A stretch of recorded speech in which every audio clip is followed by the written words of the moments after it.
Oi, oi, oi. Oi, oi, oi. Do I have something here for you? How do you like that intro? Huh? That was pretty cool, huh? It's like the last shot of the drone, like...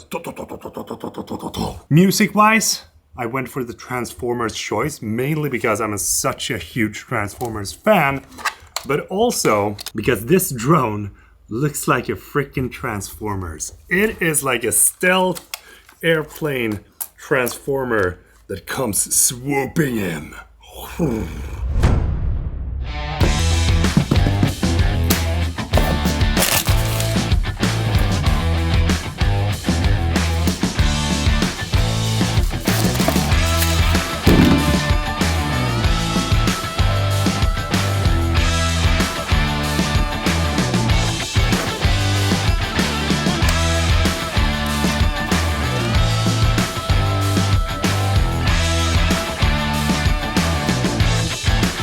One of the most awaited drones ever, I think.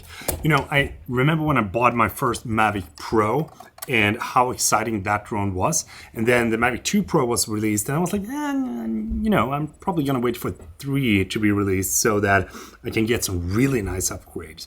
And I waited, and I waited, and I waited. And now I can say that we do have some really nice upgrades. We also gotta talk about this bag because this is the bag that the drone comes with. And the best part about this bag is that not only does it feel extremely premium, it looks premium as well. It's not just a carrying bag because you have a fack here. So you can turn this into a backpack. That is genius. DJI, come on. And this thing is probably my favorite. Ooh, metal. Oh, the first thing that you'll notice is that it has a bit of a new design. It doesn't really look the same as the old Mavics in a way because you have a couple of air vents on the side and air vents up top. There's one in front and they have a couple of new cameras as well. But when it comes to size and weight, it's actually a little bit lighter than the Mavic 2 Pro and about the same size. I wouldn't say that there's any huge difference, but you can definitely feel that it feels more premium and more well built and more solid than the Mavic 2 Pro. The arms feel very like responsive and it feels like there's no small tiny spot where the arm is like how do you say that in English? In Swedish you say glappar, where there's a tiny little flap in between. And the battery slides right in here in the back compared to the other drones where you put it on top. And talking about the battery in this, you can get up to like 45 minutes of flight time. And during the 1.5 months that I have flown this drone, I can say that it definitely lives up to the specs. It's also equipped with sensors in the front and in the back and in the bottom as well. And these work in a way so that you get 360 coverage of where your drone is flying. So you don't have to worry about lateral stuff or downward stuff or upward stuff. The version that I got here is the CINE version. And this is the most high-end version that the drone will come in. And it's also gonna provide you with the best quality of video that you could possibly get out of Mavic 3. And one of the things that I've liked with the latest couple of drones is that they have onboard memory card or an onboard SSD. But this bad boy has a 1 terabyte SSD on board. So you don't have to think about bringing in memory cards or anything like that. You can just set it up, start flying, recording. Something that I would have loved though is if you didn't have to power on the actual aircraft to be able to transfer the files. And I will say that transferring around 100 to 200 gigabytes takes approximately 8 to 10 minutes. So it's not super fast, but it's pretty quick. When the drone is flying, you can definitely see that there has been some improvements made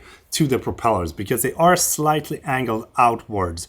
I don't know why, but I think it has something to do with stability, and it definitely makes the drone look more angry than the previous iterations. But the main thing is, of course, the new dual camera setup. The camera that they're using is from Sweden, or at least the brand is, and the real way to pronounce it is Hasselblad.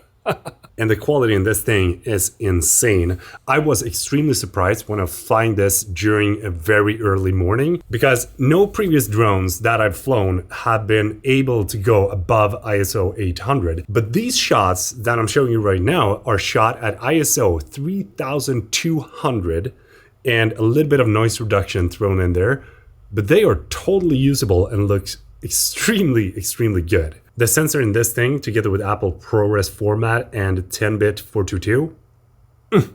You also do have a 1/2-inch sensor here up top, but I can't say that the image quality is anything to brag about. I think it looks okay, but nothing more. But you do get the like 27 times zoom, which is kind of cool, I guess, but it's not something that I would use in any of my videos because the image degradation is kind of hard when you go up that high. One of the things that impresses me with the main camera unit though is how good it keeps the details of your shots, because shooting straight down towards trees has been something that has always been a little bit mushy when it comes to drones, but with this, it is gone. Like, it keeps all the details super clean.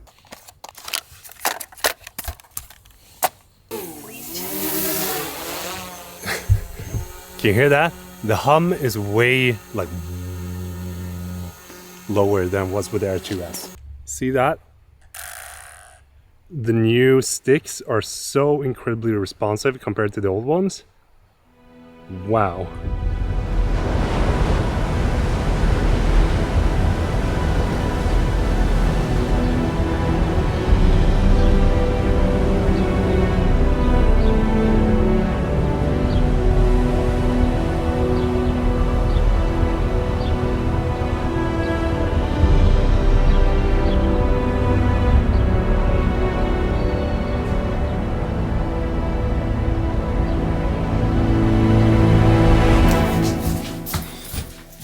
This is the old smart controller, and you can see that the sticks are a little bit thicker, but you can also see where it goes back into place. The new one though is much more responsive because it's much more smooth. And looking at the FPV drone, you can see that this controller has the same kind of responsiveness as the smart controller. So it's definitely a step up from this to this, and then now ultimately this. You might ask yourself right now, well, what is the CINE version going to cost me? Well, it's going to be an expensive beast because it's going to come in at $4,999 US, which is insane. But then again, if you think about it, there's no drones out there with a micro four thirds sensor, Apple ProRes codec format, together with a smart controller and 3 batteries, 45 minutes of flight time, a variable aperture, ND filters in the box, together with a premium bag in the kit. And this is not a hobby drone, in my opinion. This is something that you buy if you're working with filmmaking and if you want to have the absolute best quality possible in a drone this size. If you're interested in a comparison between the Air 2S and the Mavic 3 CINE, then it's going to be live on my vlog channel pretty soon, but I'm going to drop a link down below if you want to check it out. Don't forget to subscribe. I'd love to know, what do you think about the Mavic 3? Do you think it's good? Do you think it's bad? Do you think it's cool? Do you think it's ugly with the dual front camera? I don't know. Drop a comment down below so I can hear your opinion, because it's always the most fun part, reading through the comments. I'm like, oh, I don't know that. But thank you so much for watching. Really hope that you enjoyed this video. And if you did, please do give it a thumbs up. And don't forget to follow me on Instagram and subscribe. All that good stuff, va? I'm looking forward to seeing you over on my Insta stories. Peter from Sweden saying goodbye.